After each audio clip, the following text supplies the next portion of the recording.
പശ്ചിമേഷ്യയിലെ സമാധാനം കടൽ കടന്നുപോയിട്ട് മാസങ്ങളായി. ഇറാനും യുഎസും ഇസ്രയേലും തമ്മിലുള്ള വാശിയും ഹോർമുസിനായുള്ള വടംവലിയുമൊക്കെ നടക്കുമ്പോൾ ലോകത്ത് മറ്റൊരു രാജ്യവും ശ്രദ്ധ നേടുകയാണ്. അതും മിസൈലുകൾ പരീക്ഷിച്ചുകൊണ്ട്.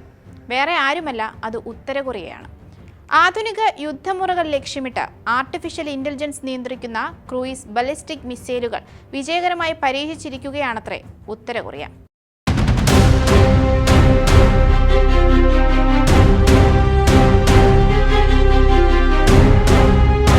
ഭരണാധികാരി കിം ജോങ് ഉന്നിന്റെ നേരിട്ടുള്ള മേൽനോട്ടത്തിലായിരുന്നു അമേരിക്കയുടെ ഉറക്കം കെടുത്തുന്ന ഈ പരീക്ഷണമെന്ന് ഉത്തര കൊറിയൻ ഔദ്യോഗിക വാർത്താ ഏജൻസിയായ KCNA ആണ് റിപ്പോർട്ട് ചെയ്തത്.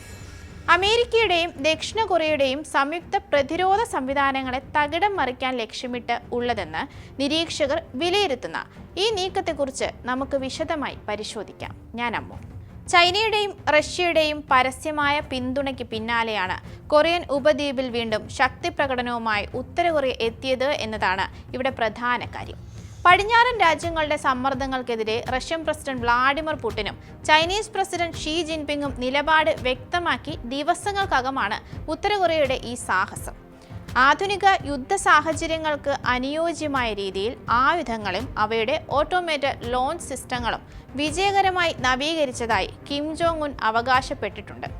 AI സഹായത്തോടെ കൃത്യമായ നാവിഗേഷൻ സാധ്യമാകുന്ന പുതിയ ക്രൂയിസ് മിസൈലുകൾക്ക് 100 കിലോമീറ്റർ അകലെയുള്ള ലക്ഷ്യങ്ങൾ വരെ കൃത്യമായി തകർക്കാൻ ശേഷിയുമുണ്ട്.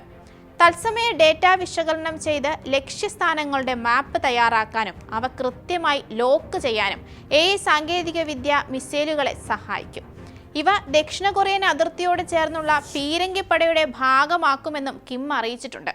ദക്ഷിണ കൊറിയൻ തലസ്ഥാനമായ സോൾ നഗരം അതിർത്തിയിൽ നിന്നും വെറും 100 കിലോമീറ്റർ മാത്രം അകലെയാണെന്നതാണ് ഈ മേഖലയിൽ ആശങ്ക പടർത്തുന്നതും. മിസൈൽ സാങ്കേതിക വിദ്യയിൽ ഉത്തര കൊറിയ AI ഉപയോഗിക്കുന്നതായി പരസ്യമായി വ്യക്തമാക്കുന്നത് ഇത് ആദ്യമായാണെന്നാണ് പ്രതിരോധ വിദഗ്ധർ പറയുന്നത്. നിലവിലുള്ള ഡിജിറ്റൽ ഗൈഡൻസ് സിസ്റ്റവും ഓട്ടോമാറ്റിക് ടാർഗറ്റ് റെക്കഗ്നിഷൻ സാങ്കേതിക വിദ്യയും സമന്വയിപ്പിച്ചുള്ള നവീകരണമാണ് ഉത്തര കൊറിയ നടത്തിയിരിക്കുന്നതെന്നാണ് പ്രധാന വിലയിരുത്തലും.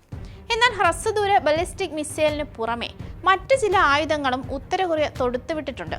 എന്നാൽ ഇവയെക്കുറിച്ചുള്ള കൂടുതൽ വിവരങ്ങൾ പുറത്തുവിടാൻ സൈന്യം തയ്യാറായിട്ടില്ല എന്നതാണ് ഇവിടെ പ്രധാന പ്രശ്നവും. ഒരേ സമയം ഒന്നിലധികം ആയുധങ്ങൾ പ്രയോഗിക്കാവുന്ന മിസൈലുകൾ ഉൾപ്പെടെയുള്ള മാരക ആയുധങ്ങളാണത്രേ ഉത്തര കൊറിയ പരീക്ഷണത്തിന് ഉപയോഗിച്ചതെന്ന് ദക്ഷിണ കൊറിയൻ മാധ്യമങ്ങളാണ് പറയുന്നത്. ശത്രു രാജ്യങ്ങളുടെ റഡാർ പ്രതിരോധ സംവിധാനങ്ങളെ ഒരേ സമയം ആക്രമിച്ച് കീഴ്പ്പെടുത്താനും വ്യോമ പ്രതിരോധത്തെ വെട്ടിച്ചു കടക്കാനുമുള്ള ശേഷി പരിശോധിക്കുക ആയിരുന്നു കിം ജോങ് ഉന്നിന്റെ ലക്ഷ്യമെന്ന് സൈനിക വൃത്തങ്ങൾ സൂചിപ്പിക്കുന്നുമുണ്ട്. ഏപ്രിൽ 19-ന് ക്ലസ്റ്റർ ബോംബ് പോർമുനയിൽ ഘടിപ്പിച്ച ഹ്രസ്വദൂര മിസൈലുകൾ പരീക്ഷിച്ചതിനു ശേഷം ഉത്തര കൊറിയ നടത്തുന്ന ആദ്യത്തെ ഒരു വലിയ ആയുധ പരീക്ഷണമാണ് ഇപ്പോൾ സംഭവിച്ചത്. 2019-ൽ അമേരിക്കൻ പ്രസിഡന്റ് ഡൊണാൾഡ് ട്രംപും കിം ജോങ് ഉന്നും തമ്മിൽ നടന്ന ആണവ നയതന്ത്ര ചർച്ചകൾ പരാജയപ്പെട്ടതിനു ശേഷം ഉത്തര കൊറിയ അവരുടെ ആണവ മിസൈൽ ആയുധ ശേഖരം അപ്ഡേറ്റ് ചെയ്യുന്നതിലാണ് ശ്രദ്ധ കേന്ദ്രീകരിച്ചിരിക്കുന്നത്. അമേരിക്കയിൽ വീണ്ടും അധികാരത്തിലെത്താൻ വ്യാമോഹിക്കുന്ന ഡൊണാൾഡ് ട്രംപ് കിമ്മുമായി ചർച്ചകൾ പുനരാരംഭിക്കാൻ ആഗ്രഹം പ്രകടിപ്പിച്ചിട്ടുണ്ടെങ്കിലും ഉത്തര കൊറിയ അതിനോടൊട്ടും താല്പര്യം കാണിക്കുന്നില്ല. തങ്ങളുടെ ആണവായുധങ്ങൾ രാജ്യത്തിന്റെ സുരക്ഷയ്ക്ക് അനിവാര്യമാണെന്നും അതിൽ യാതൊരു വിട്ടുവീഴ്ചയും ഇല്ല എന്നും കിം കൃത്യമായി വ്യക്തമാക്കുന്നുമുണ്ട്.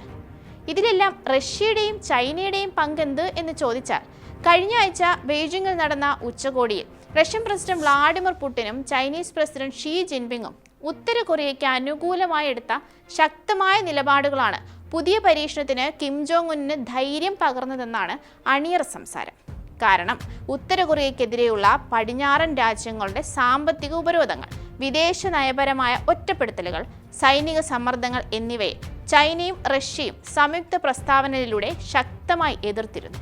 ഇത്തരം നീക്കങ്ങൾ ഉത്തര കൊറിയയുടെ സുരക്ഷയ്ക്ക് ഭീഷണിയാണെന്നായിരുന്നു ക്രെംലിൻ പുറത്തുവിട്ട പ്രസ്താവനയിൽ പറഞ്ഞിരുന്നത്. UN സുരക്ഷാ കൗൺസിലിൽ വീറ്റോ അധികാരമുള്ള റഷ്യയും ചൈനയും മുൻപും ഉത്തര കൊറിയയ്ക്ക് മേൽ കടുത്ത ഉപരോധങ്ങൾ ഏർപ്പെടുത്താനുള്ള അമേരിക്കയുടെ ശ്രമങ്ങളെ പരാജയപ്പെടുത്തിയ ചരിത്രമുണ്ട്. യുക്രൈൻ യുദ്ധത്തിൽ റഷ്യയെ സഹായിക്കാൻ ഉത്തര കൊറിയ വൻതോതിൽ പരമ്പരാഗത ആയുധങ്ങളും സൈന്യത്തെയും അയച്ചു കൊടുത്തതോടെ റഷ്യയും ഉത്തര കൊറിയയും തമ്മിലുള്ള ബന്ധം തീവ്രമാവുകയായിരുന്നു. കൂടാതെ ഉത്തര കൊറിയയുടെ പ്രധാന സാമ്പത്തിക സ്രോതസ്സായ ചൈനയുമായുള്ള ബന്ധം ദൃഢമാക്കാനും കിം ജോങ് ഉൻ നിരന്തരം ശ്രമിക്കുന്നുമുണ്ട്. ഈ ആഗോള പവർ രാജ്യങ്ങളുടെ പിന്തുണയാണ് രാജ്യാന്തര നിയമങ്ങളെ വരെ എതിർത്ത് മുന്നോട്ട് പോകാൻ ഉത്തര കൊറിയയ്ക്ക് ഇന്ധനം നൽകുന്നത്. ഉത്തര കൊറിയയുടെ ഭീഷണിക്ക് വർദ്ധിച്ചു വരുന്ന സാഹചര്യത്തിൽ ഉറക്കമില്ലാതെയായത് പ്രധാനമായും ദക്ഷിണ കൊറിയയ്ക്ക് തന്നെയാണ്. ദക്ഷിണ കൊറിയയെ തങ്ങളുടെ പ്രധാന ശത്രുവായി പ്രഖ്യാപിച്ച ഉത്തര കൊറിയ കൊറിയൻ പുനരേകീകരണ ചർച്ചകളിൽ നിന്നും നേരത്തെ തന്നെ പിന്മാറിയിരുന്നു. ചൊവ്വാഴ്ച രാവിലെ ഉത്തര കൊറിയയുടെ പടിഞ്ഞാറൻ തീരനഗരമായ ജോങ്ജുവിൽ നിന്നാണ് മിസൈൽ വിക്ഷേപിച്ചതെന്ന് പുറം ലോകത്തോട് അറിയിച്ചതും ദക്ഷിണ കൊറിയയുടെ ജോയിന്റ് ചീഫ് ഓഫ് സ്റ്റാഫാണ്. എന്തായാലും പുതിയ സംഭവവികാസങ്ങൾക്ക് പിന്നാലെ സൈന്യത്തെ കൂടുതൽ ആധുനികവൽക്കരിക്കണമെന്ന് പ്രസിഡന്റ് ലീ ജെ മ്യൂങ് ആഹ്വാനം ചെയ്തിട്ടുണ്ട്. രാജ്യത്തിന്റെ പ്രതിരോധ മേഖലയിൽ ആർട്ടിഫിഷ്യൽ ഇന്റലിജൻസ്, ഡ്രോൺ സാങ്കേതിക വിദ്യകൾ എന്നിവ വ്യാപകമായി ഉപയോഗിക്കേണ്ടതിന്റെ ആവശ്യകതയും അദ്ദേഹം പറയുന്നുണ്ട്. ഒപ്പം ദക്ഷിണ കൊറിയ സ്വന്തമായ ഒരു ആണവോർജ്ജത്തിൽ പ്രവർത്തിക്കുന്ന അന്തർവാഹിനി സ്വന്തമാക്കുന്നതിനെക്കുറിച്ചും പരാമർശം വന്നിട്ടുണ്ട്. ഉത്തര കൊറിയയുടെ ഭാഗത്തു നിന്നും കൂടുതൽ മിസൈൽ പരീക്ഷണങ്ങളോ ആണവ പരീക്ഷണങ്ങളോ വരും ദിവസങ്ങളിലും ഉണ്ടായേക്കാമെന്നാണ് നിരീക്ഷകർ വിലയിരുത്തുന്നതും.